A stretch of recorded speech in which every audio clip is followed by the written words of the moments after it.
You're listening to the Keep It Real podcast with Zach Phelan, where we talk everything real estate, real business, and real life. My name is Zach Phelan, and I'm a real estate investor, realtor, entrepreneur, and family man. This podcast is brought to you by Home Scout. Home Scout shows you every home listed on the market in real time, meaning if a home you're looking at goes under contract with another buyer, you will see it in real time. You can track homes that have sold, save favorite homes, get notified when a home hits the market in a neighborhood you're watching, and so much more. The best thing about Home Scout is your information is 100% secure. The only people who can see your phone number and email is yours truly, Zach Phelan, and my lender, Jenna Groff. Most people don't know this, but other apps and platforms sell your information to at least 3 realtors and 7 lenders. That's 10 phone calls and multiple emails from 10 different people. Keep your information safe in our hands. We promise not to abuse it. Download the Home Scout app now. The link is below in the show notes, or email me and I will send you a direct link. If prompted for a VIP code, use my phone number 928-853-0683. Go download the Home Scout app now and start searching for that new home today.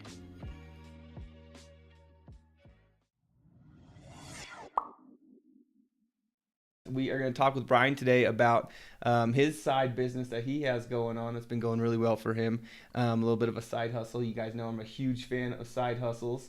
And Brian has a trash removal, trash haul business with a side of high-level landscaping, I'll call it. And yeah, we're going to kind of get into it here. So this is what you're tuning into today, one of my side hustle podcasts that I love to get into with people. I'm a huge fan of people just kind of figuring out a way to make some more money outside the regular stream of income. And we could talk about a little bit of your job with the Forest Service too. But Brian, just give us a little background on you.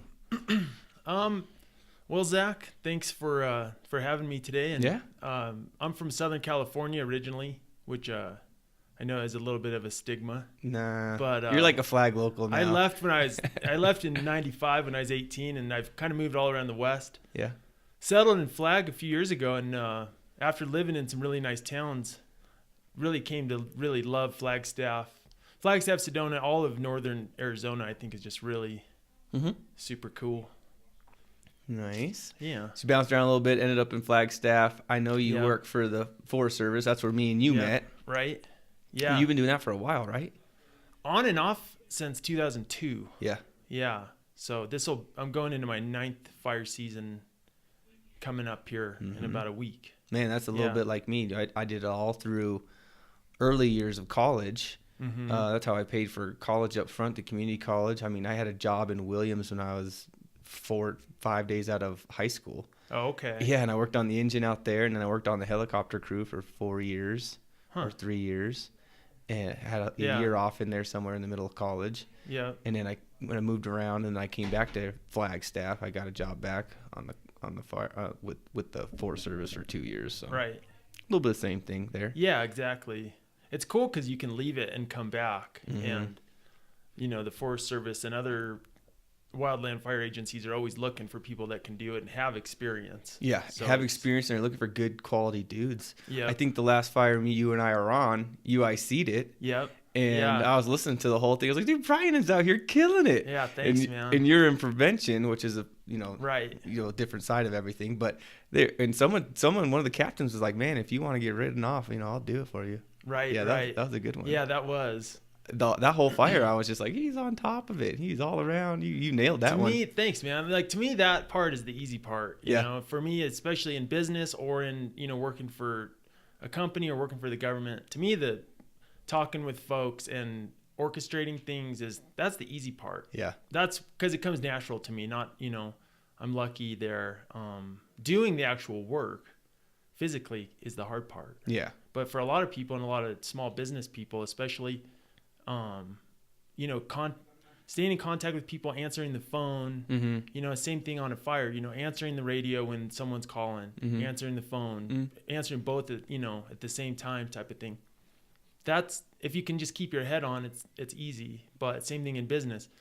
If you're busy, it's hard to answer the phone, but that's what people want. It's so hard to answer. It's so hard to stay on top of everything. Yeah. They did a poll on a bunch of homeowners and sellers and buyers for us realtors. Mm-hmm. The number one thing they wanted was a phone call. Mm-hmm. And I was like, wow, we can't pick up the phone to call our own clients. Like that's huge. Yeah. You need past clients, future clients, whatever. They just want a phone call. Mm-hmm. And people nowadays are text or email or whatever. Right. It's like, pick up the phone and make a call. Yeah. I totally get it. And I love how you're connecting that, making that connection. I totally get it between fire and business and how they run a little bit together. That makes total sense. So tell everybody real quick, like, what is it that you have started? What is it that you're looking to do? So basically, as a little background, is I was in the landscape business in Boise, Idaho, like high-end landscape maintenance for like, doctors, lawyers. It was all my clients were like, I only advertised in the high-end, nicest neighborhoods in Boise. Yeah.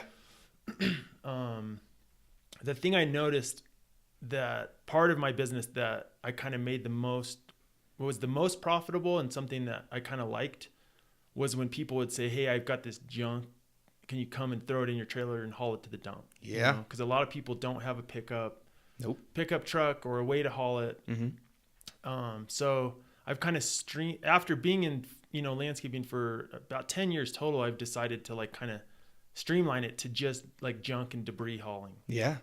As well as some landscape, Yeah. Work that I still do, which is mostly word of mouth, And that's kind of, and that's high end, right? Yeah. And it's just, I just try to, because usually, the folks that are going to be able to afford that are people that are making a lot of money, but they don't have the time to do it themselves. Absolutely. But they want high quality, It's not the kid next door coming over to rake your leaves, it's professional. Yeah. Yeah. Quality results there where it looks, looks really good. I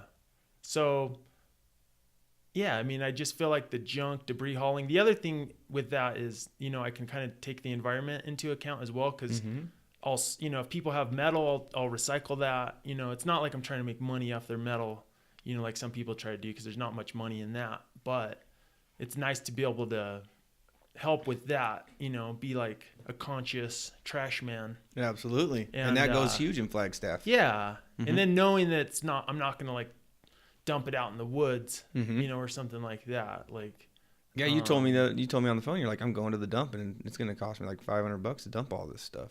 You're doing it the right way. Right. Yeah. Yep. Yeah. That integrity part is huge. Right. What I meant was I was going to make $500. Oh, whatever.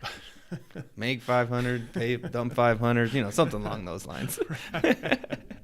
Yeah, but you're doing it the right way. The point is you have integrity. You have you've been doing it for 10 years. You have the skill, the know-how. Right. So you're walking into a higher income home basically. Yeah. These guys you told me someone's getting ready to list their house for sale. You went in there and you had a bunch of stuff in the basement. You dumped it out. You got rid of it, and then you prepped the house essentially for sale. Right. Curb appeal is what we call it in our business. Yep. We want the pictures to stand out and look really nice. We want curb appeal. Right. Yeah, exactly. Yeah. And I'm also on Home Advisor. I started using it. I know that's, another topic, the advertising thing, but Home Advisor is pretty cool because they do background checks. And, but also, being a firefighter, anytime you're hiring somebody who's also a firefighter or police, they're already somebody who's not, has a clean record. They've been checked, fingerprinted, clean record. Good and that's person. Right. So if someone's coming to your home, that's a pretty big deal, and becoming more of a big deal for people to know you can trust who's coming to your home. Oh, absolutely. Or business. There's so many security systems out there for showing homes, and some people don't understand that. I'm like, we can't just go walk this home right here. This is someone's house. Right. They're living in it right now. Exactly. That type of stuff. So yeah, and I also do most of the work myself, and if I do use help like I did yesterday, it was another firefighter. It's somebody that I have already vetted, and I know that they're not some tweaker off the street. And that's more integrity right there. Right. And more professionalism in your business. That's great. I love it. So your niche market, I guess I would say, has been the trash removal, debris hauling. Yeah. Like, when I first got this business going a couple months ago, it was the first job out of the gate was somebody had a rental property in town. Their tenant moved out, left all their stuff. Junk. Some of it's decent stuff, but it's like, so, I went in, just got everything. And then he even said, hey, like, while I'm here, I'll like, rake some stuff up, make the yard look nice, which is what I do anyways, even if they don't notice, I take pride in that, cleaning it up and then make it look a little extra nice versus like doing it, halfway or whatever, or doing maybe the whole job they wanted, but just do that little extra bit, spend 5 minutes. Even in this crawl space I cleaned out yesterday, I like went in there with goggles and a dust mask and like raked it up, and which was totally above and beyond. That is above and beyond. I was like, I wanted it to look sweet. I didn't want them to have to do that. Dude, that's fantastic, because that's going to get you that's going to get you repeat business, and that's going to get you that word of mouth spreading to say, hey, call Brian. Right. He's going to do a good job for you. Yeah. And I like doing it like that. I learned that in construction a long time ago, to take pride in your work, because it actually makes it more enjoyable. Yeah. It's almost like, we say, under deliver, over promise, whatever they're talking about. It's like, go above and beyond, do the work that needs to be done, and then go take it a step higher and really, give that wow factor to your clients. Right. It's a lot of the part that we're trying to work on with my business is, say we get a closing, and it's afterwards, it's that client appreciation and taking care of that client, and be like, hey, look, genuinely we care.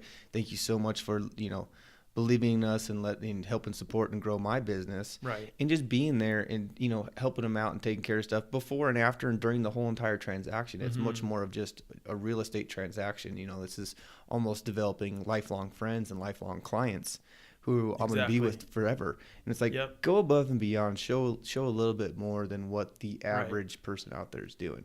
And that'll make you stand out. For sure. And it's just a life, the way to live, I think, to live your life. Like my friend used to joke when I had my landscape business You're good. in Boise, was that I would become friends with all my clients. And they were like people I wouldn't typically be friends with, like literally doctors, attorneys, people that are, politicians. One guy owned a minor league baseball team and was an attorney, like for sports teams. But we're all here together, people, and it's like, whether they're your client or your neighbor or whatever, it doesn't matter. I didn't become friends with all of them. Not like we were like hanging out on weekends, but we were friendly, and they knew I cared about them and they cared about me. But that's, just, it's kind of the old school ethic of actually taking it to a personal level. Yeah, totally. Completely agree with you right there. Hey, Sammy, can we get Brian another water? Thank you. What did I do? Did I lose my water? Or I'm good. I don't know what you do with your water. But yeah, you're good. Take a sip. You're over here coughing. I'm like, I feel bad. So Facebook friends, if you need some, trash removal, Brian's your guy. If you know somebody, the rental business is bad. Like, that stuff happens all the time. I remember being in college and like leaving all our crap there, and we had so much stuff there, and everyone was like, bail, get out of this house, blah blah blah. We're not getting our deposit back anyway. They charged us like, I don't know, $1,200 or something in trash removal fee or something like that, because we left so much crap. I mean, that could be, a big one for you if you went around to like, well, I'm sure the apartment complex has got that contracted out, but that's a big one. And for all the other realtors who are watching this right now, like, you're getting ready to get your house prepped. When you walk into that listing and you go, man, they got some work to do here. And because a lot of times we're talking to people months before we actually list the house for sale. And you walk up and you go, oh, they need to do this, they need to do this, they need to do this, they need to do this, they need to do this, they need to do this, they need to do this. It's a lot of stuff, and it's a lot of hours, and they already have a full-time job, and they got kids, and they got commitments to do X, Y, Z. They need you to come in and take care of that work for them. I mean, so many times I walk into a garage, and the garage is just slam-packed full of stuff, and it really kills the showing almost. You're like, dude, they should have got rid of this. Stuffing it in the garage is not the answer. Exactly. These people, my buyers need to make sure their cars can fit. They need to make sure all the stuff that they have in their garage can move into this garage and fit, and see the storage capacity, and can we put up some shelvings right here to make their stuff work.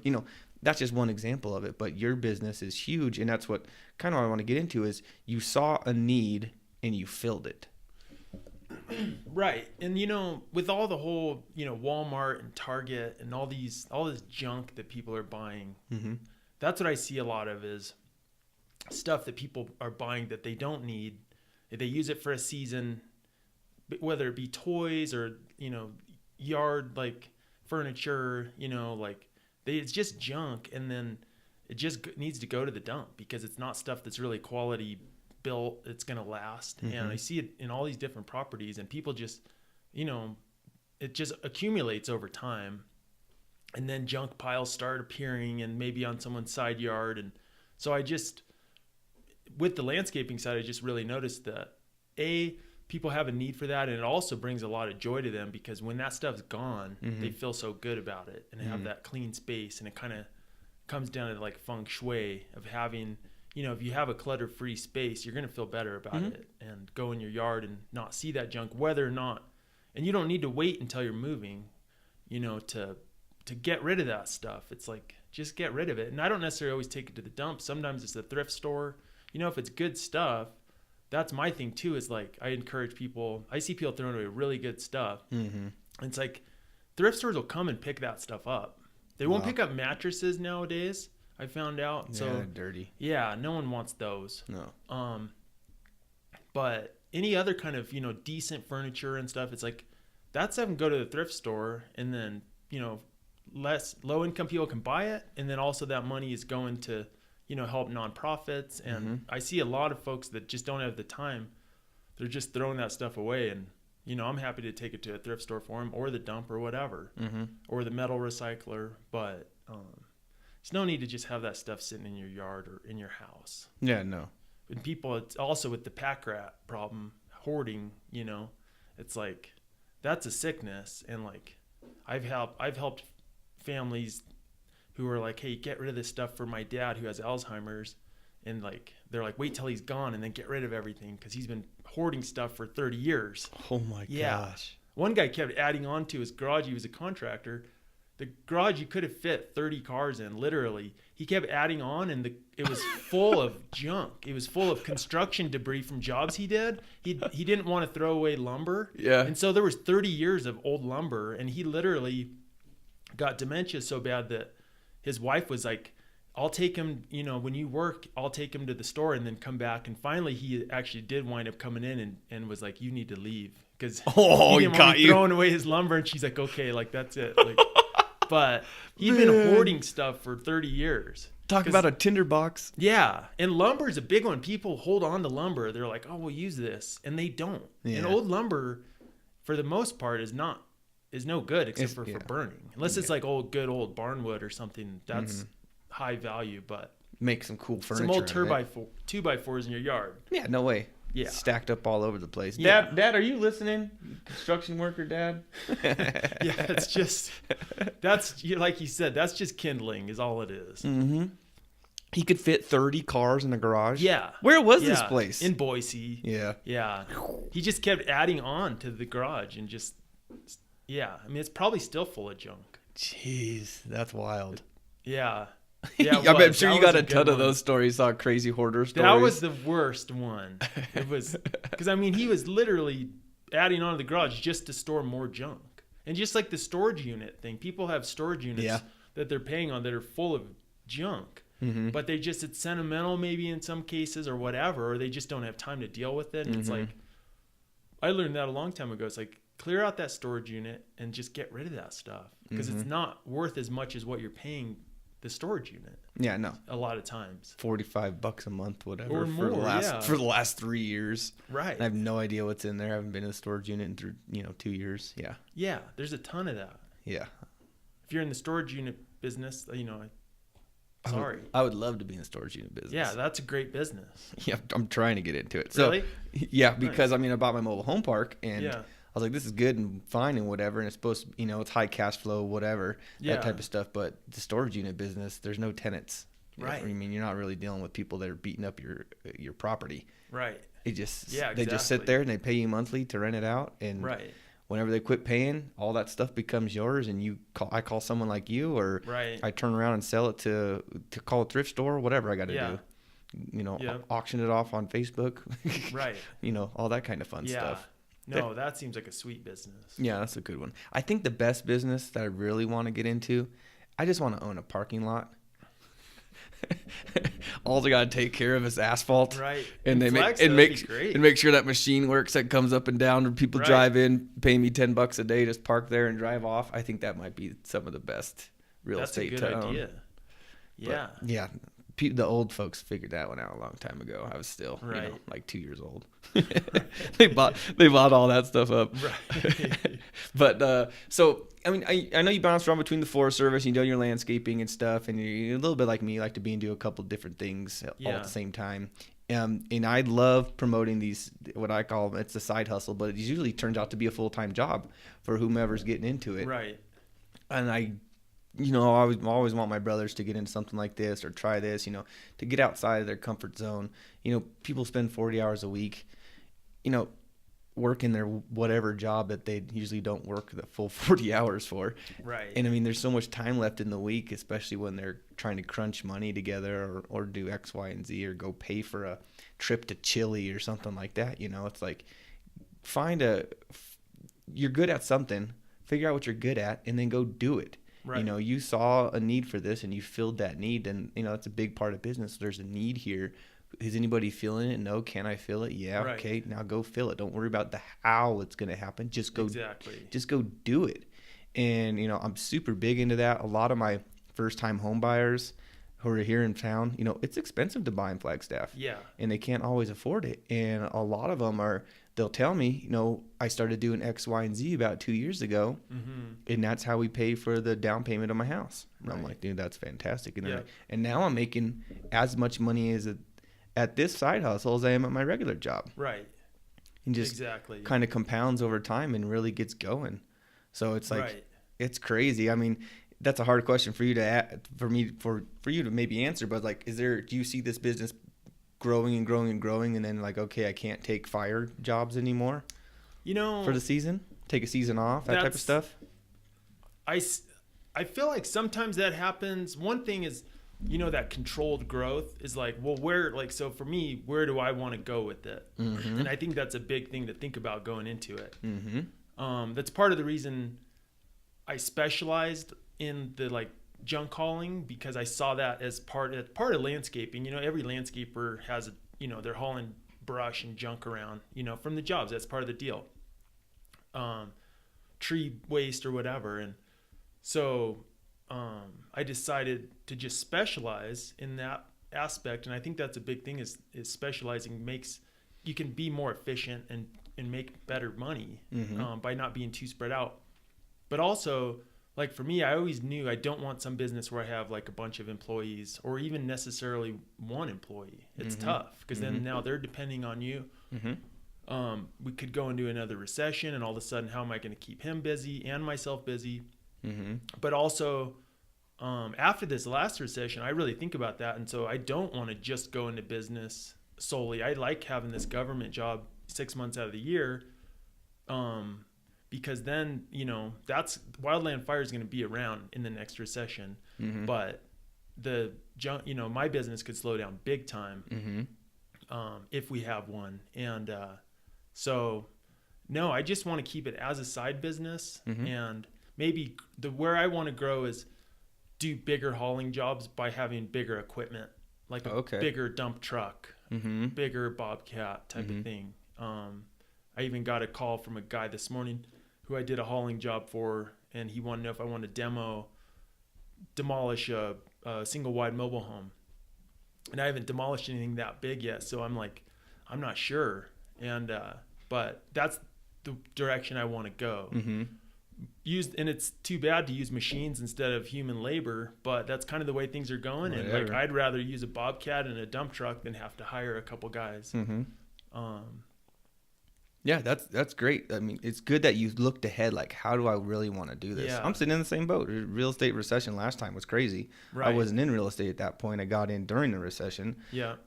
But yeah, having that stable job and that income, that could take us down a whole side path that I'm all into about, financial stability and whatnot. Yeah. When you have that steady income and you can make your bills fit your steady income, and don't live outside your means, and then you have a whole side business where you're making nothing but money. Right. And you can reinvest it back into the business and buy a bigger trailer. Yeah. You maybe buy a bigger truck eventually, and you know, a bigger Bobcat, or rent a back. You know, it's no big deal to rent a backhoe from Cat or John Deere to get the job done. Right. And if you're going to make, you know, I'm assuming on bigger jobs, you're going to make bigger money. That's why you want to go that route. Right. It makes total sense to me. Yeah. And having that vision. Yep. And prepping for the next recession, because it's going to happen. Sometimes it's going to happen. Eventually, you know, but whether it does or doesn't, being prepped for it is the key, because a lot of people get caught by over investing, and then all of a sudden, and I've seen it, I saw it with real estate big time in Boise, because I worked for a lot of folks that were real estate investors. Mm-hmm. One of them in particular was killing it, and Eva Keen, if you're out there, Eva, but eventually Eva will hear this. Yes. She was an awesome real estate investor. Like, she had the eye for it. She had all these subcontractors, you know, she was basically acting as the contractor and making these like she made like these high-end townhouses and flipped all sorts of houses, was killing it. But then she got caught with too many properties where the values, you know, went down all at once in 2008. And then she wound up becoming a realtor after that. And I'm pretty sure is still a realtor in Boise, because then also, you know, then the investors are buying all the cheap houses. So you can still, as a realtor, make, you know, good money during those times, and different businesses, but you got to specialize. Yeah. Kind of went all over the place on that one, but it doesn't matter. Eva Keen. Eva Keen. If you're out there, give us a shout out, Eva. I got friends up in Boise. I'm glad you picked Boise. I'm glad you picked Boise over Flagstaff. That's right. Haha, Boise friends. We got one that thinks Flag's a little better. So have you tried what I always like to ask this part of marketing, because marketing is a huge part of business. Like, really, we went to some Brendan Burchard Brendan Burchard event earlier this year. One of the guys got there and talked about it, and he's like, marketing should be at least 50% of your business, if not more. And it made me really step back, and I was like, oh shit, am I doing 50% marketing for my, you know, is that 50% of my day marketing? Yeah. Or have I outsourced that much of it? Yeah. I was like, no, I have not. So we tried a bunch of different marketing stuff, you know. As a realtor, everybody was on Zillow years ago, and realtor.com and that kind of stuff, and now it's moved over to Facebook ads and Instagram ads and YouTube ads, and who knows what the next thing coming out will be. But what obviously word of mouth is working, and going back to what you were saying before, going above and beyond and doing really good work for your clientele is going to get you repeat business. You got a call this morning from the guy saying, hey, can you come do this bigger job for me? Because you proved your worth, you know, up front. That's part of, you know, my business too. So word of mouth is a big one. What have you tried any other forms of marketing? So what worked super well, which is really old school, is for my business in Boise, I did door-to-door flyers just in the neighborhoods. I canvassed, but the way I did it was I would tuck them under their doormat and just leave like a little bit of the tail of the flyer hanging out, because I don't want some burglar to see, you know, those door hangers are no good, because then people can see if you're not home. I never got one complaint from anyone about like, why did you leave this? And that way you actually directly target the neighborhoods you want. Because I just wanted to be in the north end neighborhood of Boise, and then like the foothills neighborhood. And if they didn't have a doormat, they didn't get a flyer, because I didn't want to work for them, because only folks that are like together homeowners have doormats. If you're a together homeowner, you have a doormat, period, unless it happened to blew away in the 50-mile-an-hour winds or something. But so, you know, that was a really cheap, really easy, and I'm out there, I was beating the streets myself doing it. Absolutely. And people respect that. You know, the simple thing like having a business card on you all the time, whether you're going, if I'm going to go out mountain biking now, I carry business cards, because you run into people and they're like, people ask for cards. And so often people don't have them, and it's like, oh, I don't. But yeah, you can text your phone number to them, whatever. But business cards I hand out a lot. I mean, it's crazy how many people ask for business cards. But right now I'm doing Craigslist, which is still works. You know, still works. It's a pain kind of because of the scammers. But Craigslist works. Home Advisor is cool. Mm-hmm. And then there's an app called Nextdoor. Mm-hmm. That's a really cool app for basically homeowners and small businesses or whatever. People advertise on it, but Mm-hmm. I've gotten a good amount of business off of that. Oh, really? Yeah. Yeah, it's Good. really cool. It's a free app that's just like, you have to basically sort of prove that you live in the neighborhood. Mm-hmm. And then, but it's, that kind of thing. I guess that's just social media. Mm-hmm. Well, to an extent. I mean, I've A heard of that type app, but I of- haven't got onto it yet. Type of social media, maybe. I don't really know. Yeah, you're not even on I don't Facebook. care. I'm not on Facebook. See, that's why I wanted to ask you what type of marketing you're doing, and Yeah. it's good that you went old school with it because I think the old school stuff does work. It does, yeah. And you've hit on this a few times so far. It's like those core values, those beliefs that you have as a person. Yeah. Just talking to you for this hour, I know what it is now, and how you've been successful in business. And Yeah. you go above and beyond, you care, you're genuine, you connect with the human being across from you that you're talking Right. to or you're working with. It doesn't matter if they're a doctor or, a janitor, whatever, anywhere in between. Right. You're really connecting with them, and you're in that taking it old school. I love that because if I had to look at my business, I want to say 40%, 35-40% are probably people who are a little bit older who remember a computer as big as this room. Yeah. In that old school sweat equity, Right. goes a long way. Yeah. Writing out a note, actually door knocking. Door knocking Right. is huge in the realtor world too. Like Yeah. if I want to own Cheshire, put door hangers out underneath the mats, because that's a great tip from you, and everybody else is hanging them, or Right. they're hiring some high school kid Yeah. to go hang them for them. Exactly. And then they're exposing those people. So great Right. thinking there. But that door knocking, hanging, sending out what your home is worth cards, Right. all that kind of stuff. If I Yeah. wanted to just say Cheshire's my spot, I could go do that. Right. But it's a little bit of old school. I mean, that's what worked in the Yeah. 90s. It's still working today. For sure. I talk to the people who are doing the high level real estate. They farm certain areas. We call it farming. Okay. Owning these Sure. locations. Right. And that's the old school stuff that really does work. Right. Yeah, it does. And you get to work where you want to work. Because part Mm-hmm. of it for me is, geography is I don't want to drive way across town. I want my jobs where it's convenient for me. Mm-hmm. And again, that's helps the environment as well. I do take that into account and like try to drive, minimal amount possible, and might not make a difference. Probably won't at this point. It's too late. But It's not too late. It's too late. It's too late.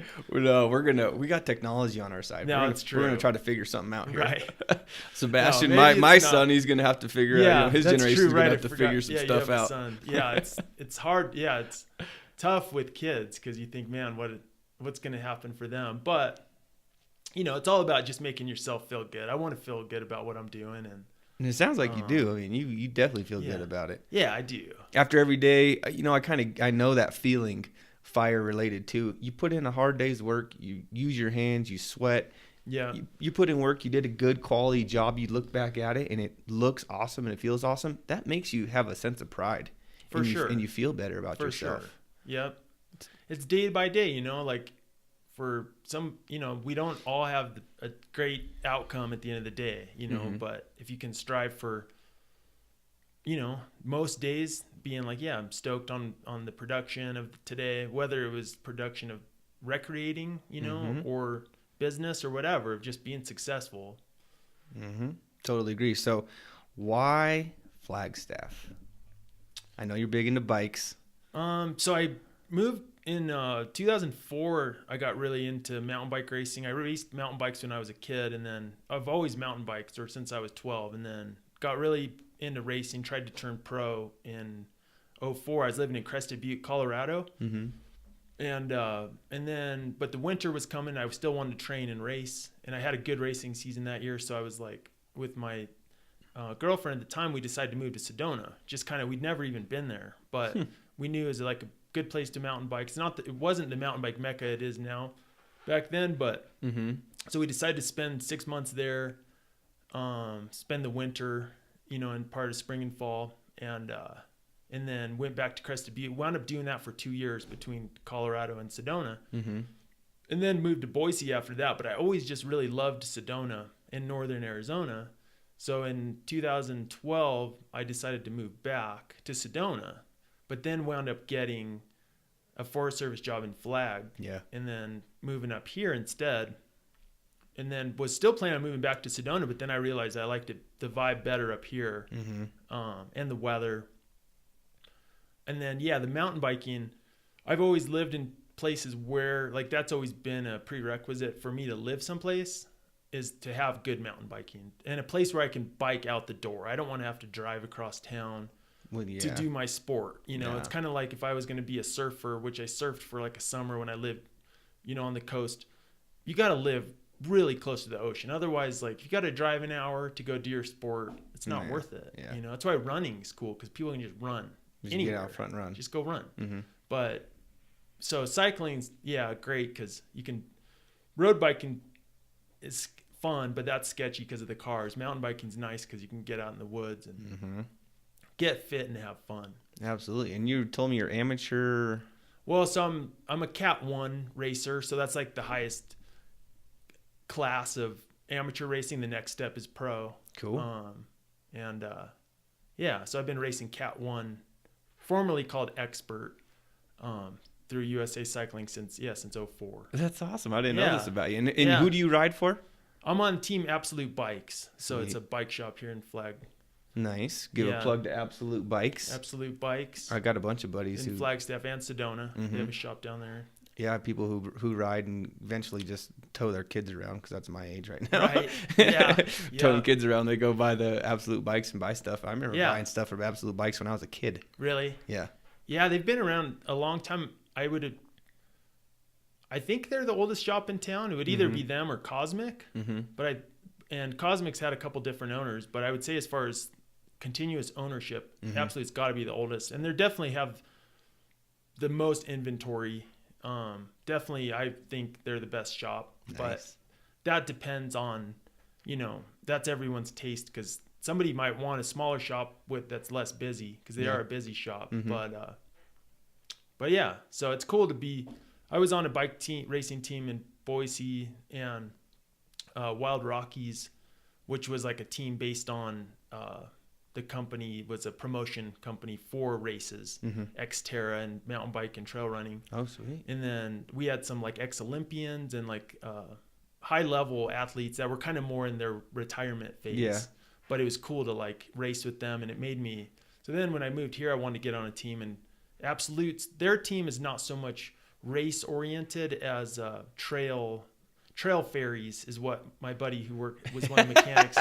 Like, they're really into like taking care of the trails. Absolutely. Yeah. And Anthony Quintel, who's the manager, is really big on working with the Forest Service and then maintaining and developing trails. Nice. I'm more on the racing side. Like, I don't really want to build trails. Like, I'll donate money and stuff, but I want to be out there riding. I mean, I don't want to go out cut line on, or dig in the dirt. Yeah, like, you already do that for 6 months. Yeah. Yeah, landscaping and wildland firefighting, like, no thanks. Yeah, you got a tool in your hand enough. Right. You're just like, I just want to ride. And you're a pro racer. I'll call you pro. You're a pro mountain bike racer. And my whole question was, why Flagstaff? It's such a destination location. This weekend, I just went to Payson and went fishing down the Tonto, backpacking for 2 days. And you can do that here. We go to Oak Creek all the time. I just go there because it's kind of like our annual getaway. But Flagstaff has so much to offer now, with the mountain getting snowed year round, basically. Right. I mean, not year round, but every winter we're gonna have seasons. Longer season. We're gonna have snow making up there. You got fishing, you got biking, you got incredible rock climbing around here. Yeah, we got lakes all around us. A lot of people ask, like, why Flagstaff, and I'm like, you experienced some moving around. I've done a little bit of moving around. Yeah. So many folks who leave Flag, they're like, got to get out of Flag when you're young 20s or 18 or whatever. Yeah, I get it. But then they come back and they realize I can do all these different things. And it's a big part of selling real estate is people are moving here for the experience and the lifestyle. Yeah. And there's something for everybody. My audience knows that I like to go to the gym and lift some weights, but I do want to get into rock climbing. My younger cousins are into slacklining, and apparently this is like one of the biggest slacklining places around. I could see that, especially, yeah, that's cool. I mean, That sounds dangerous though. Oh, it is. I'm not getting into it. I'm not going out over the canyons like these guys do. They're tethered but they're up. tied in. Yeah, they're I mean, tethered up, and yeah.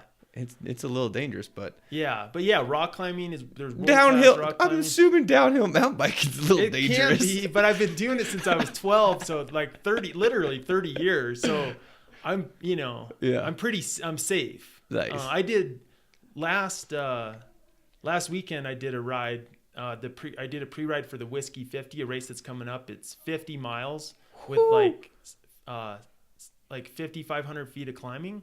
Ugh. And so we went out and pre-rode it and wound up actually adding on 10 miles because we got the course messed up. And so it wound up being 7,500 feet of climbing and 58 miles. And like 7-hour ride. Oh my and downhills that are like just loose, rocky, just like where you're on it and you're just like, what am I doing? Yeah, but that's crazy. Didn't even really definitely didn't crash, had a safe ride. Good.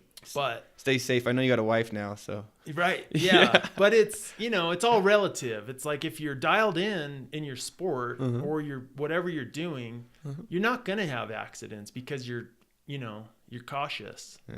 Might look unsafe to others. Same with rock climbing. But if you're 30 years old getting into rock climbing, then that error, your margin of error is a little higher. Yeah.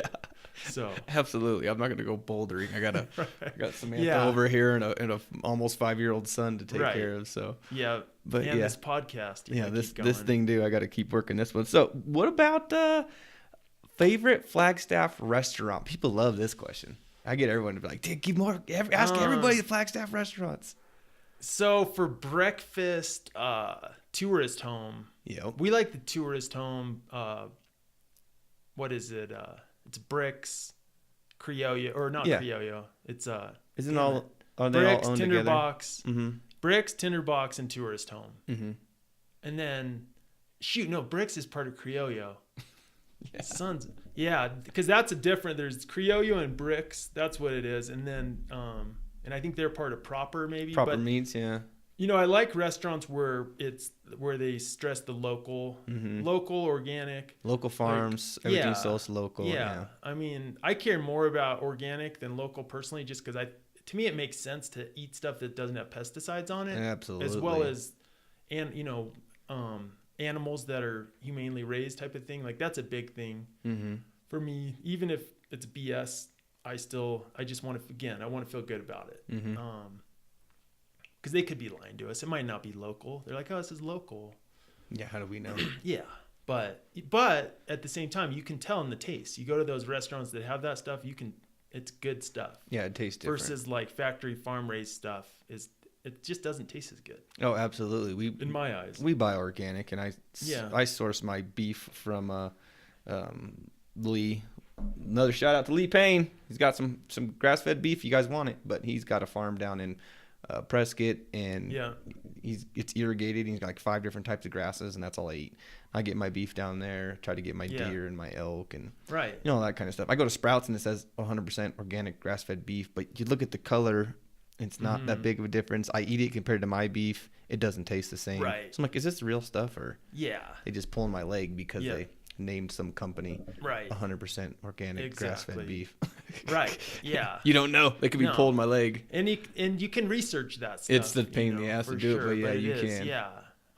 So those are your favorite restaurants, those ones? So you started with breakfast. What about lunch and dinner?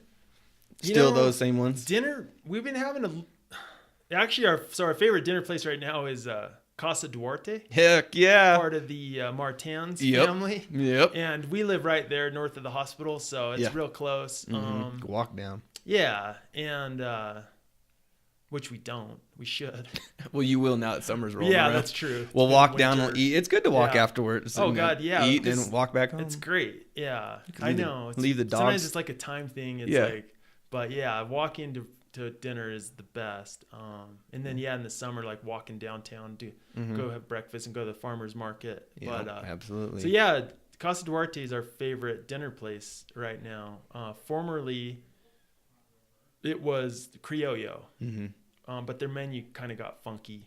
And then, Yeah. And I feel like, I mean, I don't want to be down on flag restaurants, but I do feel like sometimes in tourist towns, the restaurants can lack a little because a lot of their business is tourists, so especially they don't downtown. they don't worry about that repeat business. Yeah. Versus like other nice towns I've lived in where it's less touristy, where you can get super good food. Sedona's like that. Sedona's hit or miss, but the real high end stuff in Sedona is really good. Yeah. But yeah, we got engaged in Sedona and went out to one of those nice places. And sat and looked at the rocks and all that good stuff. What about any books? Currently, I'm reading Under the Banner of Heaven, which is an old John Krakauer book about the fundamentalist LDS. Mm-hmm. And actually, after living in Boise, where there's a lot of LDS folks, learned a lot about their culture. But yeah, it's pretty interesting because we're also close to that FLDS compound, Colorado City, which is over like, it's Utah. It's like really close to the Utah-Arizona border. But so that's pretty freaky reading it because that's polygamy, you know. People can say whatever they want about Mormons, but polygamy is messed up. Is it? Yeah. So that takes me all the way back to fire. Like they were reading that Banner of Heaven book. Oh, really? All these guys were. Yeah, I got it from a fire guy. Yeah, I was reading. Yeah, I was reading some other stuff, and I was like, and they were telling me what was happening. Yeah, I'm like, that is a crazy ass book. Yeah, it's crazy, and yeah, that's but that's in. I don't normally I read normally I read fiction. This is nonfiction, but what fiction do you like to read? I really like westerns, Louis L'Amour, like stuff that's like it's what's gonna happen, but it's still fun to read. Yeah, and absolutely. It gets you in the book. Like I like authors that could get you in the book really quick, hooked where and you're quick. Just like you're not thinking about other stuff. You're like in the book. You think the characters are real, like. And at the end of the book, if you like see a sketch of what the character supposedly looks like, no, they don't look like that. No, you have don't. Your own picture of what they look like. And I also am really into reading the classics, like Ernest Hemingway, John Steinbeck. Yeah. I just finished On the Road with. This is a really freaking good book, but On the Road with what the hell is that guy's name? It was the beatnik generation from like the 40s. Jack Kerouac, and he just like those guys just partied. They listened to jazz. Jazz was really big. Yeah. And in this book, On the Road, Jack Kerouac and his buddies, and it's a true story. They drive from East Coast to West Coast a bunch of times in these old like Model Ts and like old crappy cars and like hitchhiking and but I like that kind of like. Sounds fun. Yeah, and they're just like partying hard the whole time. Like kind of cool to live vicariously through the books because I don't party hard not anymore. But that's good. I'm a big fiction reader. At night I read fiction. During the day audio books. I'm a nonfiction guy, but at night same thing. I love to get into a story, read real fast and fall asleep. I'm actually reading one of my client's books that he wrote. Kana's Quest. Check it out on Audible, or no, not Audible, sorry, Amazon. Kana's Quest. It's pretty good. I keep falling asleep because I'm all tired at night, but I'm like probably 25% in, and it's good so far. Nice. What he's got going on, and his first book he ever written. He's got 2 more short stories out. So Anthony, Kana's Quest. There's a little shout out for you. But at nighttime I read fiction, go to sleep too, and we've read all kinds of stuff. All my brothers read them too. So someone will get into a series, and then we'll share it back and forth. Yeah, that's how my dad and I are too. Yeah, that's fun. What else we need to talk about here? All right, favorite Netflix HBO show? Are you guys watching anything? I'm currently watching a docu-series on the Vietnam War, which I was really into. The Vietnam War movies when I was a kid were huge. That's super interesting to. And then what got me into that was we just finished the series House of Cards. Yeah. Which was great. Like it's not usually like something I'd want to watch or thought I would want to, but real dark government, about the U.S. government, dramatization. But I think kind of based on some stuff that happens and has happened. But that was interesting, kind of learning more about different branches of the government and how So I watched the first like 2 or 3 seasons, and same thing. I was learning all about the government. I didn't know anything about. Right. Yeah, exactly. So that was cool. And then that got me into learning, because with the Vietnam War, it's interesting. That was a long saga with different presidents. Kennedy was like the first president, I think, involved with Vietnam, and then he got killed, and then his vice president became in charge of it and making these decisions that are affecting the whole world. And so that's interesting. And what's that docuseries called? I actually don't know, but it's just I'll find it. It's something Vietnam. Okay, yeah, we'll find it. Nice. We're into Game of Thrones right now. Yeah, I want to get into that. Well, I've never watched it, so perfect because the last season's coming out on the 14th. Yeah, and you'll run the gamut, and you'll have to wait like everybody else had to wait 2 years for this last season to come out. It's bullshit. Oh, right. So be able to just read. So you just get to go from season 1 to season 8, and you'll be done. Yeah. I don't know. I think my wife and I need to take a break, because like once we get into them, we don't like binge watch. Like that to me makes me nauseous to think about people just watching TV all day, because binge watching, that's horrible. Like that's like trailer park stuff. Like it's nothing against trailer parks. It's good. But trailer park owners. But it is. I hear people like that are like pretty with it, and they're like, "Oh, we're just binge watching." It's like, no, like that's for like nighttime or something, you know. We're a 1 episode or 2 episodes. Yeah, 1 or 2 episodes. Yeah, and then go read. Like, don't watch freaking TV. I don't care what it is. All day long. Yeah, even if it's nature shows. Like if it's during the day. Get outside. Like if I'm like beat from like a huge mountain bike ride or race or working, I watch a program, but it's like nature shows. It's like educational. It's not like Beavis and Butthead. Dude, Sebastian's favorite stuff right now is that Animal Planets. The BBC has all kinds of cool animal shows out. They're just that's the wild. Stuff I love. Yeah, they're fun. And you see stuff where it just blows your mind. You're my God, nature is crazy. Yeah, especially like the jungle. Yeah, just this planet is nuts. Yeah, man. I totally agree. So finishing it up here, I always like to end with, first, thanks for being on the show, and thanks for coming and putting this all together, and however I can help grow your business, I'm here. But ending it out, what are you most grateful for today? Honestly, just like my wife and dogs and chickens and just having a home, home unit. That's a nice thing. Stable home unit. Of all the adventures I've been on, cool stuff I've done, I realized a few years ago that what I wanted was to have a wife, have a home, and just be stable in one spot after moving around a bunch. And so I have that now, and I'm stoked. Love it, dude. What an answer right there. People usually revert right back to their family, which is true 100%. Yeah. But yeah, that stable foundation that I hear what you're saying. Yeah, coming home. It's a big deal. Yeah, same thing with me. I was in the end of college. I was like, I'm sick of this type of stuff. I want someone, and I found Samantha. Oh, look, she's smiling. Okay, Facebook guys, thanks for tuning in. Hey guys, I'm going to keep it real with you. Thank you guys for listening to this week's podcast. If you could do us a huge favor and write us a review, it really helps out the channel. Samantha and I really, really do appreciate it. So go ahead and write us a review. Thank you so much. If you know anyone that I should be talking to, please do send them our way. We really appreciate it. See you guys for next week's episode. Until then, keep it real.